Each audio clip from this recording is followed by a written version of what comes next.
So hello students, एक बार फिर मैं आपके सामने Amitabh Soni as your biology mentor. आज हम लोग बात करें कुछ स्पेसिफिक एम्ब्रियो सैक के रेफरेंस में, और वो एम्ब्रियो सैक के स्ट्रक्चर्स के बारे में भी बात करनी है जो आपके एग्जाम पॉइंट ऑफ व्यू से इंपॉर्टेंट है, because you are preparing for the PGT, TGT और the LIC LT grades examination. तो मेरी कोशिश ये होगी कि आपके जो क्वेश्चंस हैं वो क्वेश्चंस पे आपकी पकड़ होनी चाहिए, और उस क्वेश्चन पर पकड़ होने के लिए आपका रिवीजन परफेक्ट होना चाहिए, और रिवीजन परफेक्ट होने के लिए आपको स्टडी तो कंपलसरी है, स्टडी तो बनती है आपकी। तो हम लोग बात करते हैं इस पर्टिकुलर टॉपिक के रेफरेंस में जिसका नाम है embryo sac and its type. तो सबसे पहले तो बात करनी है इस एम्ब्रियो सैक के रेफरेंस में कि जो एम्ब्रियो सैक होता है आपका, ये जो इस ओव्यूल के अंदर देखने को मिलेगा, ये जो आपका ओव्यूल है, इस ओव्यूल के अंदर जो एम्ब्रियो सैक आपको देखने को मिलेगा, ये एम्ब्रियो सैक ये हो गई एंटीपोडल्स, ये सेकेंडरी न्यूक्लियस, और ये एग सेल, और ये हो गया आपका सिंगल सेट, है ना। जब यहां पे बात करें अगर, तो यहां पे एक और इंपॉर्टेंट बात ये करनी है कि यहां पे जब पॉलीट्यूब एंटर करेगी, और जब जेनेटिक सेल से दो मेल गैमीट बॉडी सेल बनेंगे, और बॉडी सेल से जब दो मेल गैमीट बनेंगे, तो वो पॉलीट्यूब यहाँ पे एंट्री करने से ये ऐसे एंट्री कर सकती है। मतलब यहाँ पे एक छोटी सी और बात कर ले तो यहाँ पे एंट्री ऑफ पॉलीट्यूब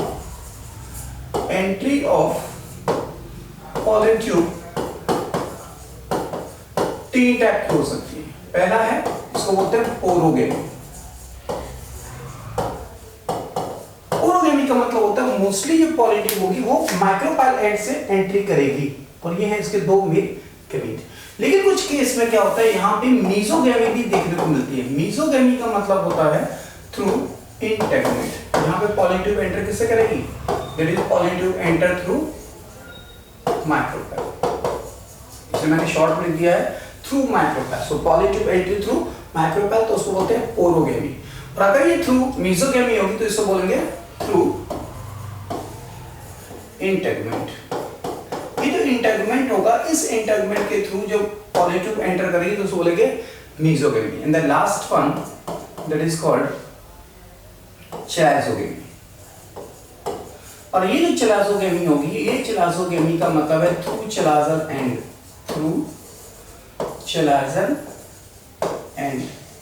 तो ये जो थ्रू चलाजल एंड जो पॉलीट्यूब की एंट्री होगी like this, like from here, उसको बोलेंगे chalazogamy. That is from chalazogamy, and this is from mesogamy, that is called mesogamy. तो ये तीन तरीके से पॉलीट्यूब यहाँ ओव्यूल के अंदर एंट्री करेगी, क्योंकि जब तक ये एंट्री नहीं होगी तब तक फर्टिलाइजेशन नहीं होगा, और जब तक ये एंट्री नहीं करेगी तब तक ये एम्ब्रियो सैक का फंक्शन कैसे डिनोट होगा।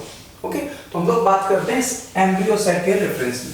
और ये जो एम्ब्रियो सैक है, इस एम्ब्रियो सैक की अगर बात करें तो यहाँ पे इस एम्ब्रियो सैक में सबसे इंपॉर्टेंट पॉइंट ये है कि एम्ब्रियो सैक का जो स्ट्रक्चर है उसमें तीन चीजें मेन होती हैं। एक वो जिसको बोलते हैं एग एपरेटस, और दूसरी चीज होती है जिसको हम लोग बोलते हैं एम्ब्रियो सैक में सेकेंडरी न्यूक्लियस, और तीसरा है एंटीपोडल्स। तो सबसे हम लोग बात करते हैं पहले एंटीपोडल्स के रेफरेंस में। ये जो एंटीपोडल्स होती हैं ये हैप्लॉइड स्ट्रक्चर होते हैं, और ज्यादातर चलाजल एंड पे प्रेजेंट होते हैं। It is present at the chalazal end, that is called chalazal end. ये चलाजल एंड पे मेनली प्रेजेंट होंगे। नंबर्स वेरी कर सकते हैं, कहीं पे एक भी हो सकती है और कहीं कहीं पे तीन भी हो सकती हैं, कहीं इससे ज्यादा भी हो सकती हैं, कम भी हो सकती हैं। लेकिन नंबर इनके मोस्ट ऑफ द, क्योंकि जो अगर आपसे पूछता है कि most common type of embryo sac is, तो आप बोलेंगे कौन सा, पॉलीगोनल टाइप, जिसको अभी हम लोग आगे एक्सप्लेन करेंगे। तो यहाँ पे एंटीपोडल्स कैसा होगा, न्यूट्रेटिव इन फंक्शन होता है, न्यूट्रेटिव इन फंक्शन, ठीक है। और कैसे होंगे, हैप्लॉइड होंगे और चलाजल एंड पे प्रेजेंट होंगे। नेक्स्ट बात करते हैं इस पर्टिकुलर सेकेंडरी न्यूक्लियस की। ये जो सेकेंडरी न्यूक्लियस है, अगर इस सेकेंडरी न्यूक्लियस की बात करें तो सेकेंडरी न्यूक्लियस में दो न्यूक्लियस हैं, इसलिए कहते हैं डाइकैरियन कंडीशन में प्रेजेंट होता है, N+N कंडीशन में। कहीं कहीं पे इनके नंबर्स 8 भी हो सकते हैं, कहीं कहीं इनके नंबर्स 2 हो सकते हैं, कहीं कहीं नंबर सिंगल एन भी हो सकते हैं। मतलब this ploidy of the nucleus will be variable. लेकिन इन जनरल ये जो होते हैं सेकंड न्यूक्लियस n+n कंडीशन में प्रेजेंट होते हैं, और it is participate in double fertilization. It is participate in double fertilization. ये डबल फर्टिलाइजेशन के अंदर पार्टिसिपेट करता है। It is participate in double fertilization. ये बात क्लियर है? तो सेकेंडरी न्यूक्लियस का काम क्या होगा? डबल फर्टिलाइजेशन में पार्टिसिपेट करेगा। जब यहाँ पे ये पॉलन ट्यूब अंदर एंटर करेगी तो दो मेल गैमीट जो डिस्चार्ज होंगे, दूसरा मेल गैमीट सेकेंडरी न्यूक्लियस से फ्यूज करेगा और पार्टिसिपेट करेगा डबल फर्टिलाइजेशन में, and results the formation of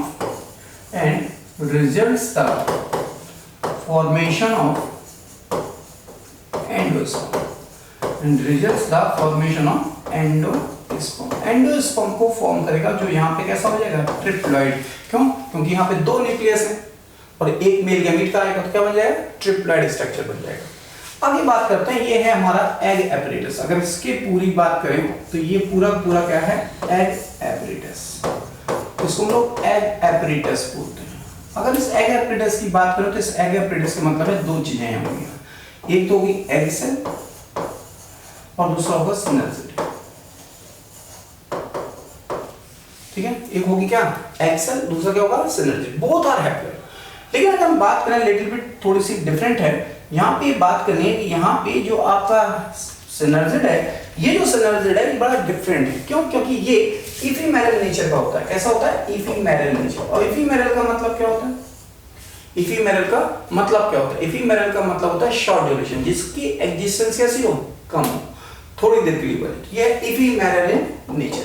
दूसरा कि ये पॉलीसैकेराइड का बना होता है। किसका बना होता है? पॉलीसैकेराइड का बना होता है। और ये क्या करता है? ये भी जब यहाँ पे पॉलन ट्यूब एंटर करती है तो दो सिनर्जिड है ना, एक synergid before the entry of pollen tube death करती है। ये जो सिनर्जिड है, जो दो सिनर्जिड है, इसमें पॉलन ट्यूब की एंट्री के जस्ट पहले, मतलब जैसे पॉलन ट्यूब एंट्री की, then the one of the synergid will degenerate. एक सिनर्जिड खत्म हो जाएगी, मर जाएगी, और दूसरी सिनर्जिड क्या करती है? दूसरी सिनर्जिड इस पर्टिकुलर पॉलन ट्यूब को अंदर आने में हेल्प करती है। ये बात क्लियर है? ये जो एक सिनर्जिड है, एक सिनर्जिड खत्म हो जाएगी और दूसरी सिनर्जिड क्या करेगी? Which is help to facilitate the entry of pollen tube, मतलब वो अंदर पॉलन ट्यूब को आने में हेल्प करेगी। यहाँ बात करते हैं one of the synergid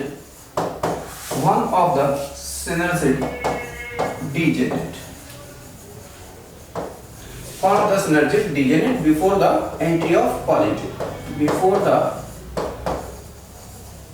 entry of pollen tube. Before the entry of pollen tube, एक synergid क्या हो जाएगी? खत्म हो जाएगी, डिस्ट्रॉय हो जाएगी, degenerate कर जाएगी, and another synergid, and the other synergid, and the other synergid help to facilitate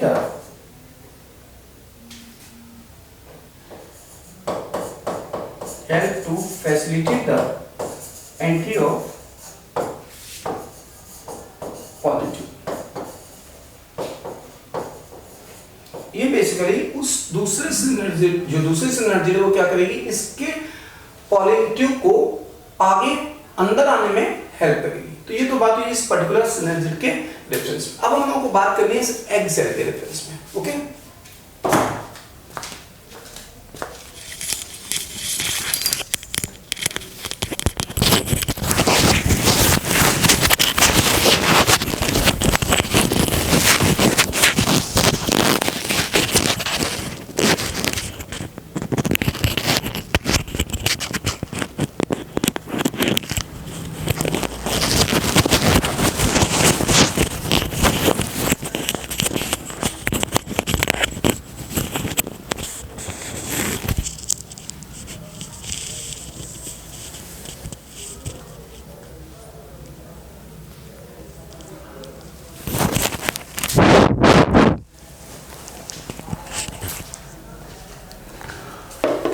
यहाँ पे हम लोग बात कर रहे थे सिनर्जिड के रेफरेंस में, तो हमने कहा कि अब एग सेल के बारे में बात करनी है। और ये जो एग सेल होता है ये भी कैसा होता है? हैप्लॉइड होगा, फीमेल गैमीट है।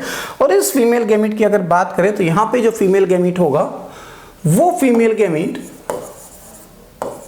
जब पॉलन ट्यूब अंदर एंटर करेगी तो कितने मेल गैमेट डिस्चार्ज होंगे? 2। तो लिख देते हैं फर्स्ट मेल गैमेट, मतलब जो फर्स्ट मेल गैमेट अंदर एंटर करेगा वो किससे फ्यूज करेगा? फीमेल गैमेट से। इस फीमेल गैमेट को हम लोग oosphere भी बोलते हैं। क्या बोलते हैं? oosphere, और इसी को आप एग सेल बोलते हैं। Then the formation of zygote, तो ये क्या बन जाएगा? डिप्लॉयड स्ट्रक्चर बन जाएगा, जिसको हम लोग क्या बोलते हैं? जाइगोट। तो यहाँ पे अगर हम लोग बात करें तो ये एग सेल डायरेक्टली पार्टिसिपेट किस में करेगा? It is participate in fertilization, syngamy, that is participate in fertilization. ठीक है, तो एग सेल पार्टिसिपेट करेगी फर्टिलाइजेशन में, ये बात क्लियर है। और सिनर्जिड का क्या होगा? सिनर्जिड जो है अल्टीमेटली एक तो फैसिलिटेट करती है पॉलन ट्यूब को अंदर आने में, दूसरा ये भी जब डिजेनरेट करेगी तो क्या होगा? वो न्यूट्रिशन सप्लाई करेगी। एक और चीज यहाँ याद रखेगा कि ये जो आपका सिनर्जिड है, ये जो दूसरी वाली सिनर्जिड है, इस दूसरी सिनर्जिड के ऊपर एपिकल पोर्शन पे कुछ फिंगर लाइक प्रोजेक्शंस वगैरह एक स्ट्रक्चर्स क्रिएट होता है, इसको हम लोग बोलते हैं फ्लीफॉर्म एपरेटस। इसको क्या बोलते हैं? Filiform apparatus. ये फ्लीफॉर्म एपरेटस क्या करेगा? ये filiform apparatus which help to facilitate the entry of pollen tube. यही जो सिनर्जिड के हेल्प करता है, यही एपरेटस हेल्प करता है जो पॉलन ट्यूब को अंदर आने में मदद करता है। तो आप कह सकते हैं help to entry of pollen tube. Pollen tube की एंट्री में कौन हेल्प करेगा? ये आपका सिनर्जिड के ऊपर जो फिंगर लाइक प्रोजेक्शंस हैं, जो इसको हम लोग बोलते हैं फ्लीफॉर्म एपरेटस, वो बेसिकली यहाँ पे हेल्प करेगा और पॉलन ट्यूब अंदर एंट्री करेगी और यहाँ पे 2 मेल गैमेट डिस्चार्ज हो जाएंगे। तो ये तो बात हुई इस एम्ब्रियो सैक के स्ट्रक्चर के डिफरेंस में। पहला क्या है? एंटीपोडल्स, दूसरा सिनर्जिड, जिसको बोल सकते हैं आप synergid plus egg cell, that is called as a egg apparatus, and next one is the secondary nucleus। तो सबसे पहले इंपॉर्टेंस ये है कि एंटीबॉडल्स क्या करते हैं? न्यूट्रिशन देते हैं। सेकेंडरी न्यूक्लियस क्या करता है? डबल फर्टिलाइजेशन में पार्टिसिपेट करता है। एग सेल से क्या होगा? मेल गैमेट फ्यूज करेगा, और वो मेल गैमेट फ्यूज करने पे फर्टिलाइजेशन होगा तो जाइगोट बनेगा। And these are the two synergid which is after degeneration it also provided the nutrition. एक बात ये याद रखना है, which is very important point. तो ये जो basically apical region of synergid के ऊपर जो यहाँ पे स्ट्रक्चर बनता है उसको बोलते हैं फ्लीफॉर्म एपरेटस, इसी की हेल्प से पॉलन ट्यूब अंदर एंटर करती है।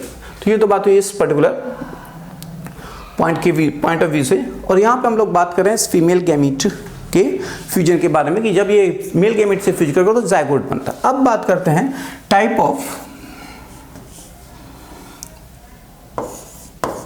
ऑफ एम्ब्रियो सैक के रेफरेंस में। ये जो एम्ब्रियो सैक है, अगर हम लोग इसकी बात करें तो ये एम्ब्रियो सैक 2 टाइप के होते हैं। एक वो मतलब सिलेबस में आपको जो लोग पूछते हैं, आपके मतलब जो क्वेश्चंस के पॉइंट ऑफ व्यू से अगर बात करें तो ये 2 टाइप के होते हैं, अदरवाइज तो होते हैं 3 टाइप के। एक वो जिसको आप बोलते हो मोनोस्पोरिक, दूसरा होता है वो जिसको आप बोलते हो बाइस्पोरिक, और तीसरा होता है वो जिसको आप बोलते हो टेट्रास्पोरिक। ये बात क्लियर है? तो ये जो मोनोस्पोरिक है, ये मोनोस्पोरिक का मतलब ये होता है कि यहाँ पे जो सिंगल मेगास्पोर न्यूक्लियाई था, अगर सिंगल मेगास्पोर न्यूक्लियाई फंक्शनल होगा तो उसको बोलते हैं मोनोस्पोरिक। और ये मोनोस्पोरिक 2 टाइप का होता है। एक वो जिसको बोलते हैं पॉलीगोनम टाइप, क्या बोलते हैं? पॉलीगोनम टाइप, और दूसरा होता है नियोथेरा टाइप। ये होता है पॉलीगोनम टाइप, एक होता है नियोथेरा टाइप। जो पॉलीगोनम टाइप होता है ये मोस्ट कॉमन टाइप है। कैसा है? Most common. जितने भी एंजियोस्पर्म होंगे मोस्टली ज्यादातर उसमें क्या मिलेगा? पॉलीगोनम टाइप एम्ब्रियो सैक देखने को मिलेगा, पॉलीगोनम टाइप एम्ब्रियो सैक देखने को मिलेगा। अब यहाँ पे अगर बात करें तो यहाँ पे सेकेंडरी न्यूक्लियस और एंडोस्पर्म, इनकी भी प्लॉइडी लेवल समझ लेंगे तो ज़्यादा अच्छा रहेगा। तो यहाँ पे क्या है कि ये जो आपका सेकेंडरी न्यूक्लियस है, इस पॉलीगोनम टाइप के अंदर सेकेंडरी न्यूक्लियस कैसा होगा? n+n कंडीशन में, और यहाँ ओनियोथेरा में कैसा होगा? n। जब इनसे बेसिकली जब इनसे मेल गैमेट फ्यूज करेगा तो यहाँ क्या बन जाएगा? एंडोस्पर्म। वो कैसा बनेगा? 3n, लेकिन यहाँ कैसा बनेगा? 2n। ये बात याद रखिएगा कि ये जो ओनियोथेरा टाइप है जिसके अंदर एक फैमिली आती है ओनेग्रेसी। कौन सी फैमिली? ओनेग्रेसी। ओनेग्रेसी फैमिली के अंदर ओनियोथेरा टाइप जो एम्ब्रियो सैक बनेगा वो बेसिकली यहाँ पे जो एम्ब्रियो सैक बनता है वो माइक्रोपाइल एंड वाला बनता है। माइक्रोपाइल एंड मेगास्पोर फंक्शनल होगा और यहाँ पे चलाजल एंड मेगास्पोर फंक्शनल होगा। कौन सा? चलाजल एंड मेगास्पोर फंक्शनल होगा। सिंगल मेगास्पोर न्यूक्लियाई फंक्शनल होगी तो बनेगा पॉलीगोनम टाइप। और एंडोस्पर्म कैसा होगा? ट्रिप्लॉइड। सेकेंड न्यूक्लियस कैसा होगा? N+.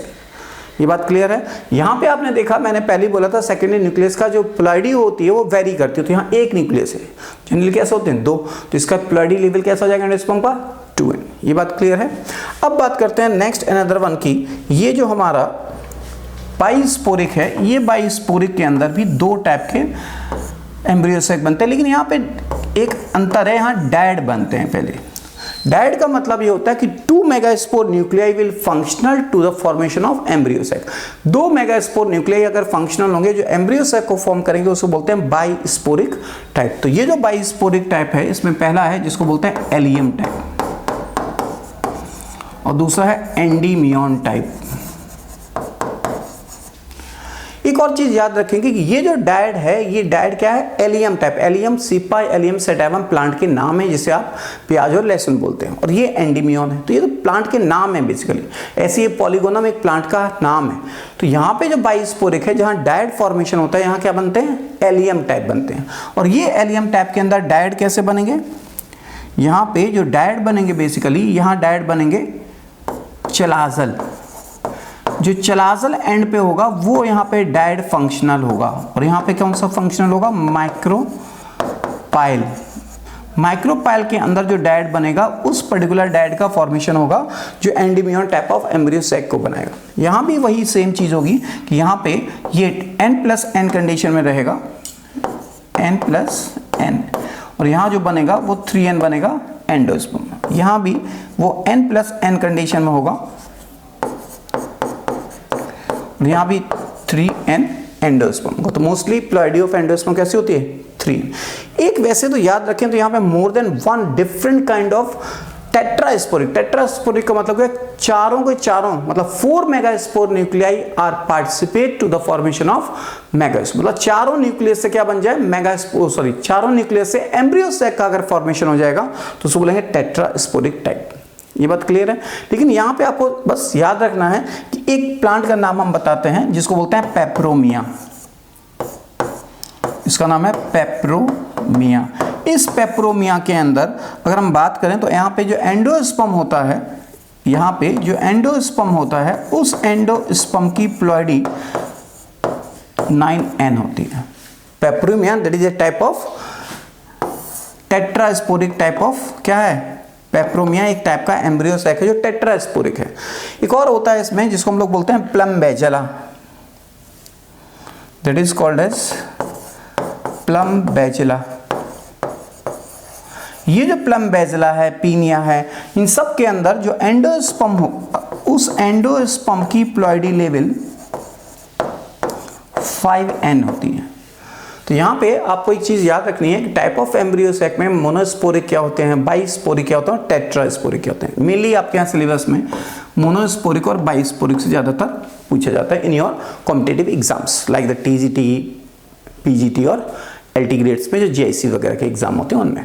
तो ये तो बात हुई इस टाइप ऑफ एम्ब्रियो सैक के रेफरेंस में। तो आई थिंक आपको ये बात समझ में आ गई होगी कि यहाँ पे हम लोगों ने इससे पहले बात की थी इस पर्टिकुलर एम्ब्रियो सैक के स्ट्रक्चर के बारे में, और इस एम्ब्रियो सैक के स्ट्रक्चर में एम्ब्रियो सैक में क्या क्या चीजें होती हैं। उसके बाद हम लोगों ने बात की इसमें फंक्शनल कंची की जो एम्ब्रियो सैक इसके टाइप के बारे में। In the next another one video I will discuss about the fertilization and double fertilization. Next videos में हम लोग बात करेंगे फर्टिलाइजेशन और डबल फर्टिलाइजेशन के रेफरेंस में। सो प्लीज इसको लाइक करना, शेयर करना और सब्सक्राइब करना नहीं भूलेंगे।